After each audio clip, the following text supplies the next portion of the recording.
सभी मसीह भाइयों और बहनों को जय यीशु। हम परमेश्वर पिता, परमेश्वर पुत्र और परमेश्वर पवित्र आत्मा का धन्यवाद करते हैं इस दिन के लिए, इस समय के लिए और इस टाइम के लिए। मेरे मसीह भाई बहन, आज हम लोग जानेंगे कि क्या हमें नशा करना चाहिए या फिर नहीं। नशा कुछ भी हो सकता है। दारू, सिगरेट, तंबाकू, गुटखा, पान, बीड़ी, चरस, गांजा, ऐसे बहुत सी चीज़ें हैं। और हाँ, साथ ही साथ एक प्रश्न और उठता है, खाते नहीं तो क्या हम ऐसे चीज़ों को बेच सकते हैं या फिर नहीं। तो आज हम लोग इन्हीं सब बातों को परमेश्वर के वचन के द्वारा समझेंगे। हम वचन पढ़ेंगे, सबोपदेशक अध्याय 9 उसका 7 पद। अपने मार्ग पर चला जा, अपनी रोटी आनंद के साथ खाया कर और मन में सुख मानकर अपना दाख मधु पिया कर, क्योंकि परमेश्वर तेरे कामों से प्रसन्न हो चुका है। इस वचन में यह लिखा हुआ है कि अपनी रोटी आनंद से खाया कर और मन में सुख मानकर दाख मधु पिया कर, क्योंकि परमेश्वर तेरे कामों से खुश है। तो क्या आज आप पीने के लिए इस वचन का सहारा ले रहे हैं? क्योंकि ये वचन जो कि पुराने नियम से लिया गया है, अब ये लोगों के पीने का सहारा बन गया है। क्योंकि परमेश्वर ने सबोपदेशक अध्याय 9 उसके 7 पद में कहा है कि सुख मानकर दाख मधु पिया कर। पुराने नियम में परमेश्वर ने दाख मधु पीने के लिए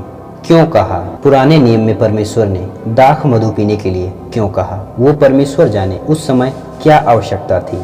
लेकिन अब तो लोग अपने शारीरिक आनंद के लिए नशा करते हैं, जो कि परमेश्वर के नियम के खिलाफ है। हम आगे और वचन पढ़ेंगे। भजन संहिता अध्याय 104 उसके 14 पद से 15 पद तक। तू पशुओं के लिए घास और मनुष्यों के काम के लिए अन्य आदि उपजाता है, और इस रीति भूमि से वह भोजन वस्तुएं उत्पन्न करता है। और दाख मधु जिससे मनुष्य का मन आनंदित होता है, और तेल जिससे उसका मुख चमकता है, और अन्न जिससे वह संभल जाता है। इस वचन के द्वारा यह हम समझ सकते हैं कि किस वस्तु के इस्तेमाल से क्या होता है और परमेश्वर ने किसको क्या दिया है। वचन 15 में लिखा है, दाख मधु जिससे मनुष्य का मन आनंदित हो जाता है। आपको एक बात समझना बहुत जरूरी है कि आपके मन में ही शैतान काम करता है। आप अपने मन को आनंदित करने के लिए दाख मधु का इस्तेमाल करेंगे तो शैतान आपके मन में काम करके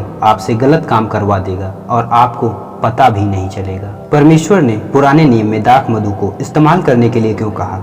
वो परमेश्वर की इच्छा है। अब पुरानी बातें बीत गई हैं, हमें नए सिरे से चलना है, नए सिरे का अनुकरण करना है, प्रभु यीशु मसीह के इच्छा के अनुसार चलना है। उसके वचनों का आपको सहारा लेना होगा। हम पुराने नियम से और वचन पढ़ेंगे। उत्पत्ति अध्याय 19 उसका 35 पद। और ऐसा हुआ कि दूसरे दिन बड़ी ने छोटी से कहा, देख, कल रात को मैं अपने पिता के साथ सोई, सो आज भी रात को हम उसको दाख मधु पिलाएं, तब तू जाकर उसके साथ सोना, कि हम अपने पिता के द्वारा वंश उत्पन्न करें। तो आप इस वचन के द्वारा समझ गए होंगे कि पाप की उत्पत्ति कैसे हो गई, दाख मधु के पीने के द्वारा। इस वचन में यही बताया गया है कि लूत की बेटी ने उसे दाख मधु पिलाया, और लूत के साथ उसकी बेटी कब सोई और कब उठी, इस बात की लूत को खबर तक नहीं चली। तो यहाँ पर दाख मधु पीने के बाद परमेश्वर की व्यवस्था के खिलाफ कार्य हुआ।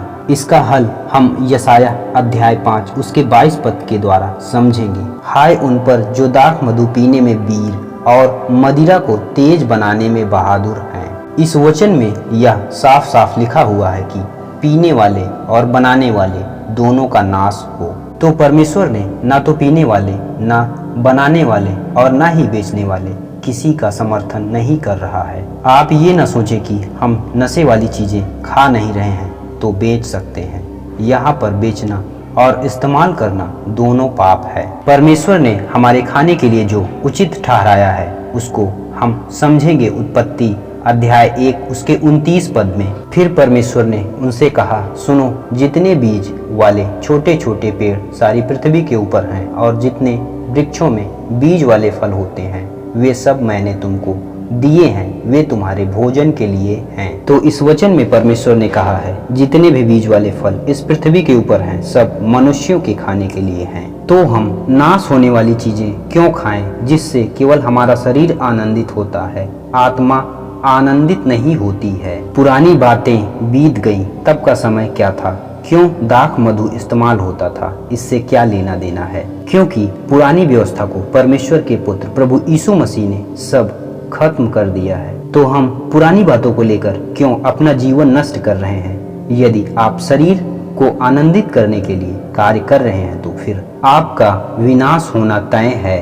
पहला पतरस अध्याय 4 उसके 3 पद को हम पढ़ेंगे। क्योंकि अन्य जातियों की इच्छा के अनुसार काम करने और लुच्चपन की बुरी अभिलाषाओं, मतवालापन, लीला क्रीड़ा, पियक्कड़पन और घृणित मूर्ति पूजा में जहाँ तक हमने पहले समय गंवाया वही बहुत हुआ। परमेश्वर ने इस वचन में यही कहा है कि जब आप सत्य को नहीं जानते थे तब आपने ये सब घृणित कार्यों को किया, लेकिन अब जानने के बाद अपना जीवन पाप में बिताओगे तो सीधा नरक में जगह है। इसलिए यही भला है कि सब गंदे काम को छोड़ो और आत्मिक जीवन व्यतीत करो। आप अपने गंदे स्वभाव को आज से त्यागो और मसीह के वचन के, प्रभु यीशु मसीह के वचन के अनुसार चलो, जिसमें आपका उद्धार होगा और प्रभु यीशु मसीह आपको आशीष देंगे। सभी मसीह भाई और बहनों को जय यीशु। हम परमेश्वर पिता, परमेश्वर पुत्र और परमेश्वर पवित्र आत्मा का धन्यवाद करते हैं इस दिन के लिए, इस समय के लिए और इस टाइम के लिए।